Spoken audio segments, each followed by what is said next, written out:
Welcome back, witches. I am your Friday hostess, Natalie, and you are watching Witches of the Moon. This week is our Share Spell Week, and I'm going to be sharing a spell that I use when I am wanting to get someone to leave me alone, and I do call it Leave Me Alone. If you want a little bit stronger version of it, you can use Go Away. So what I'm going to do in the course of this video is show you the components that I utilize in the spell, explain their purpose, and tell you what I do with them and how to complete the spell.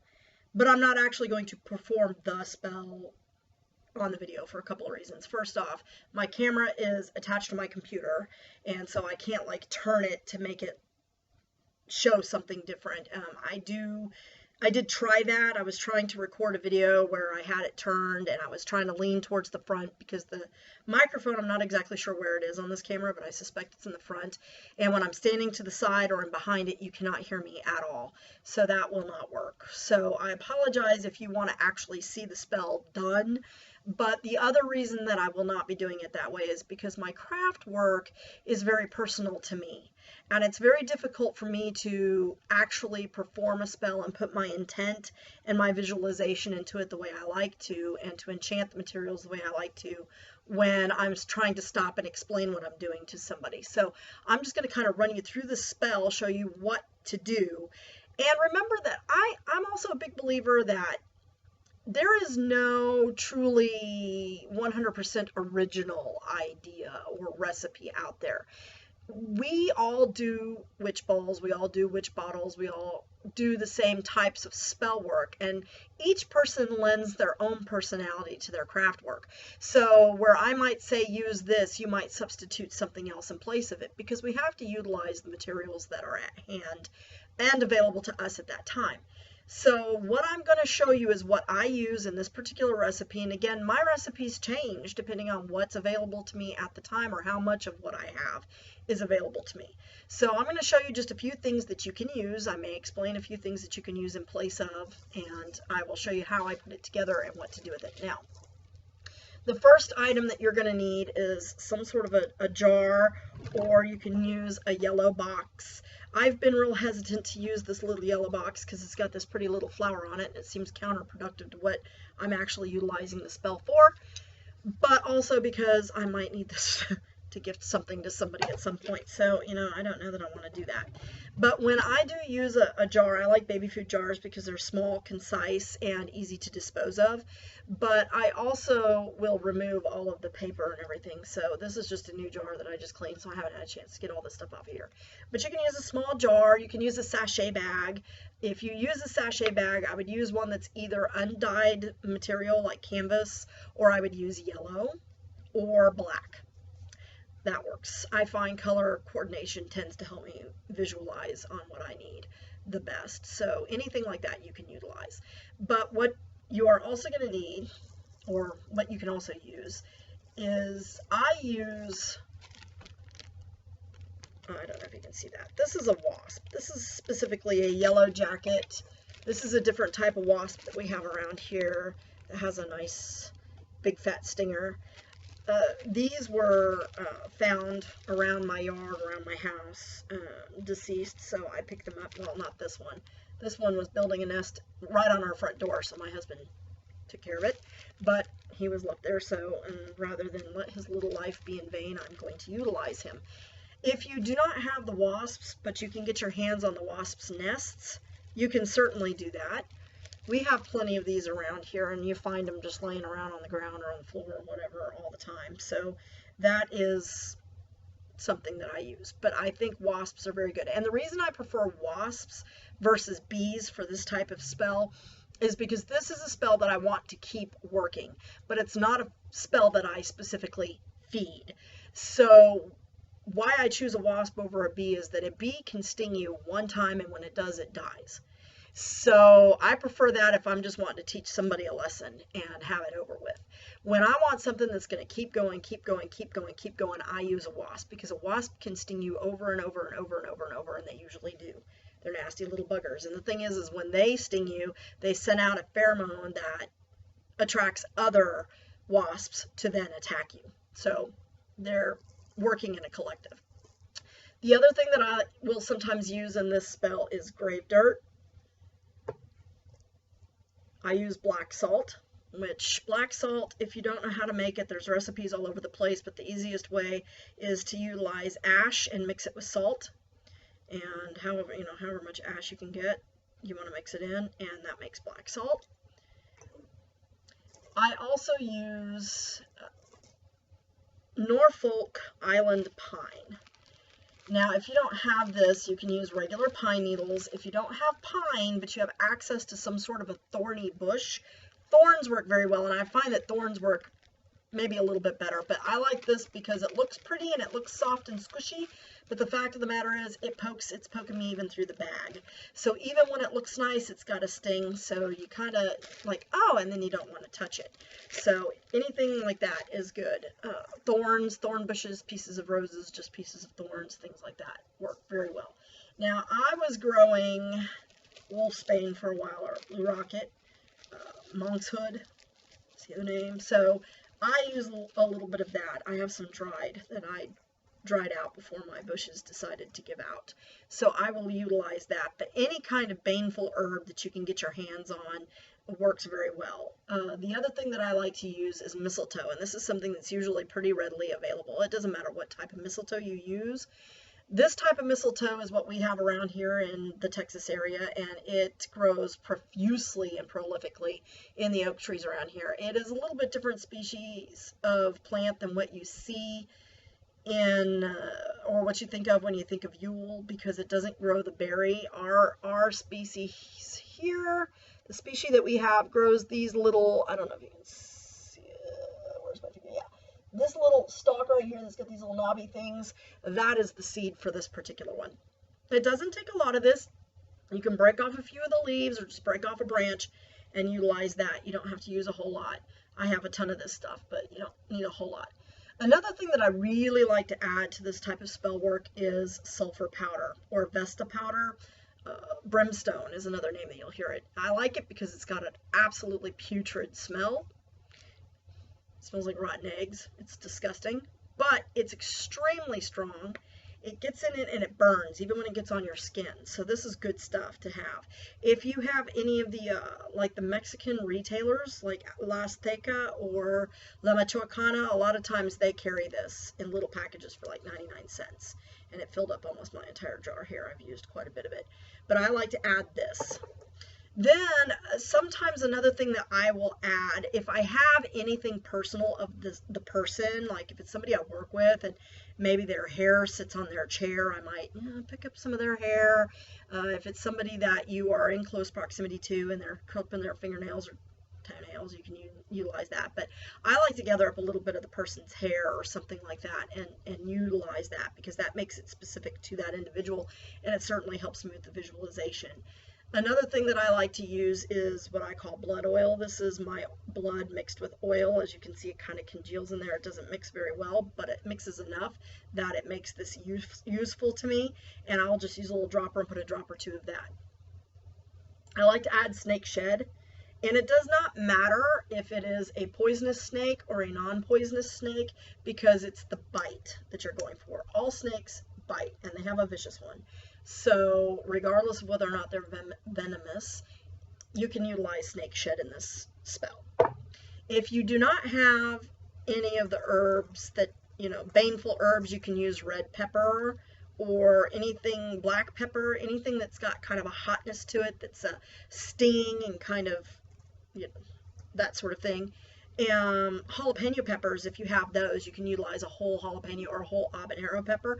You can use that in the spell as well, and it will take the place of any of the baneful herbs that you may not have. The reason that I like these two, particularly monk's hood and mistletoe, is because they act to stop the heart. So that works on, slowing down and stopping the relationship between you and the individual. Now, another really important component to this particular spell is a sigil. I use sigils a lot in my magic, and I combine sigils with candle magic and things like that. Now, for those of you that may not have seen Sunshine Morning Ray's video in, I think it was season 2 actually, it might have been season 1, on sigil magic, creating a sigil is actually very, very easy. The method that she uses that I'm going to show you here is you write out what you want and be specific. Okay, so if you have the person's name, you can add the person's name to this. But when you do this, you want to go through and remove all of the vowels. Then you're going to go through and remove all of the letters that repeat. And what you're left with is something like this. Then you find a way to combine those letters. So here we have the L, the M, the N, which I did backwards.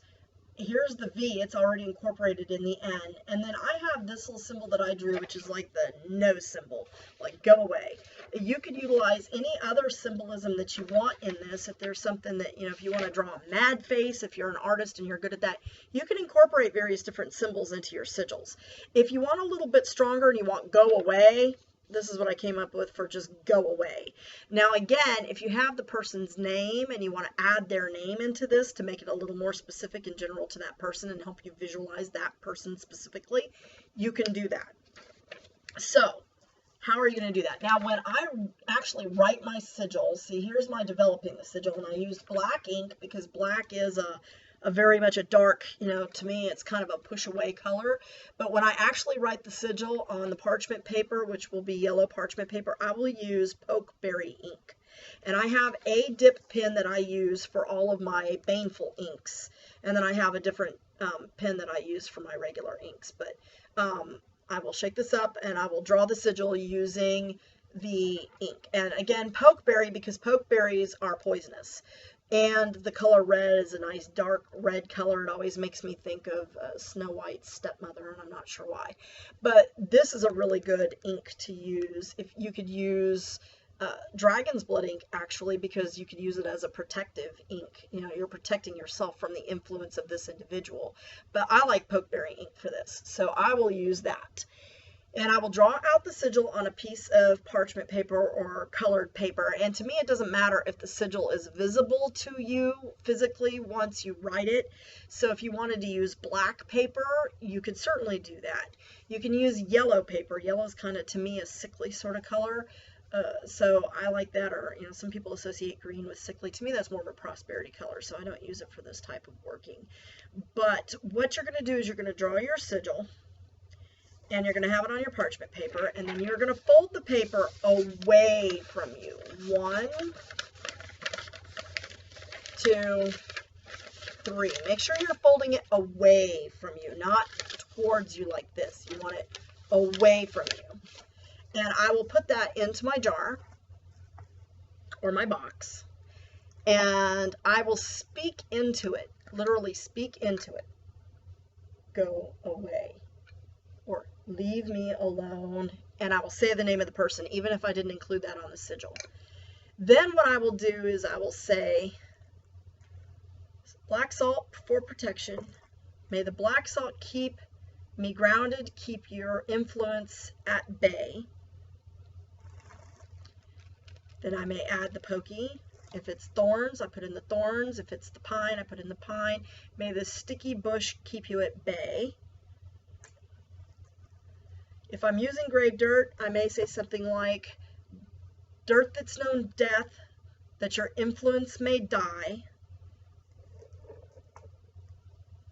Then I may add the Vesta powder, and I'll say something to the effect of, brimstone to burn your sight from my eye. Then I'll add the snake shed, for the bite that it brings, may your words bite you back.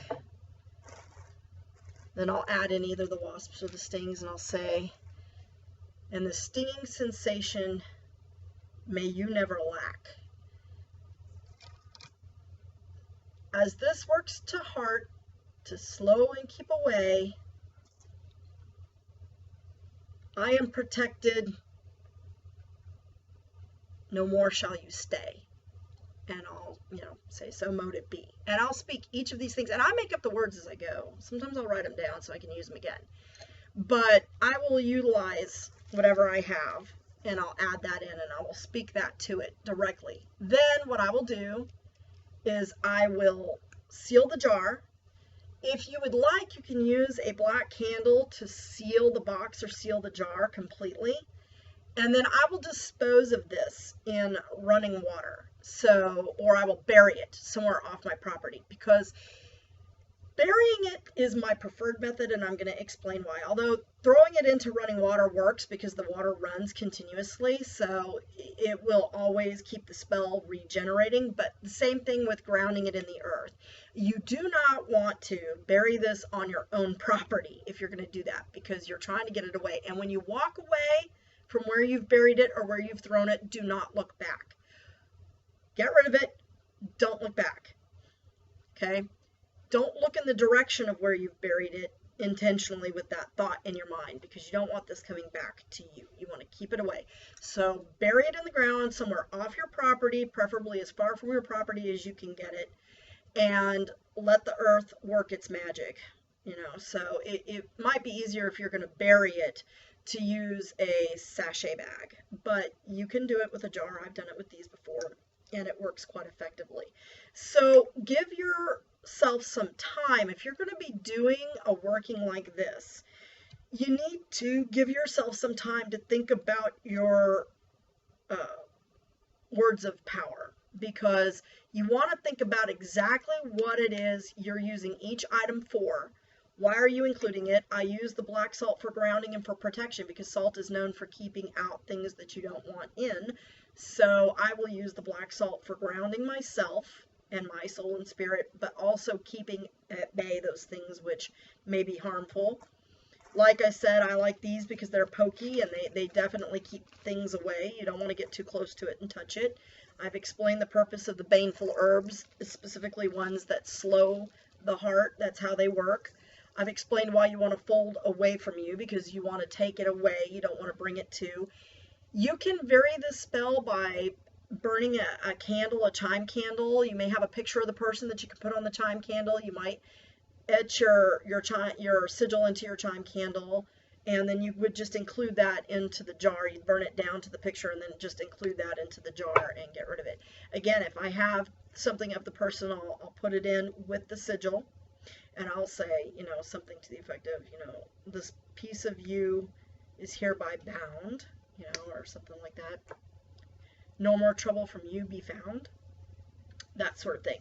So those are the components I use. Again, if you don't have Vesta powder or anything like that, feel free to substitute what you need to do.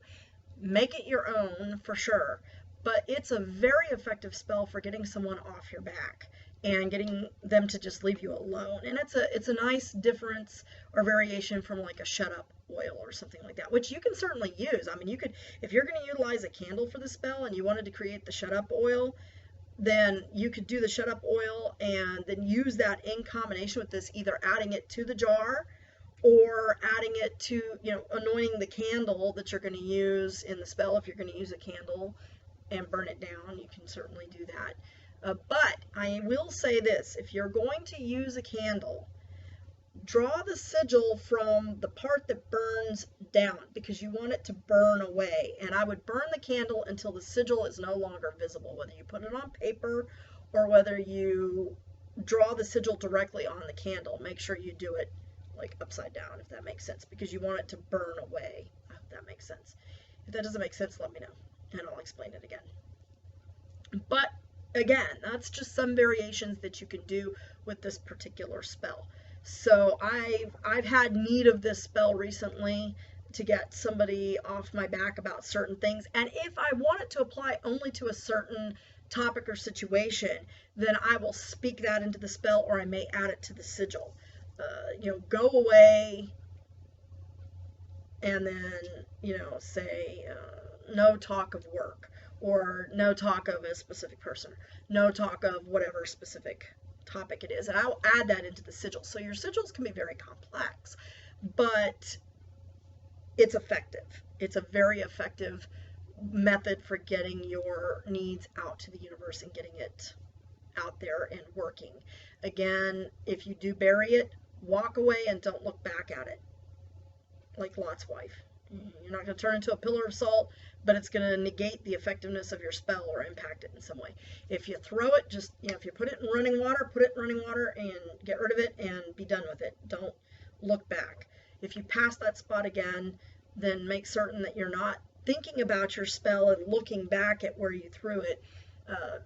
If you happen to glance over, it's not going to affect it. But you don't want to have that focus on your mind because you don't want to draw that back to you. So keep your mind free of that. I hope that this spell does some work for you guys, and I hope that you've enjoyed this kind of working. I know this is a spell that tends to be very popular. I hope that you guys enjoyed the video, and I would love to hear your variations, so please give us your feedback and let us know what you do to make this your own. Thanks, and blessed be.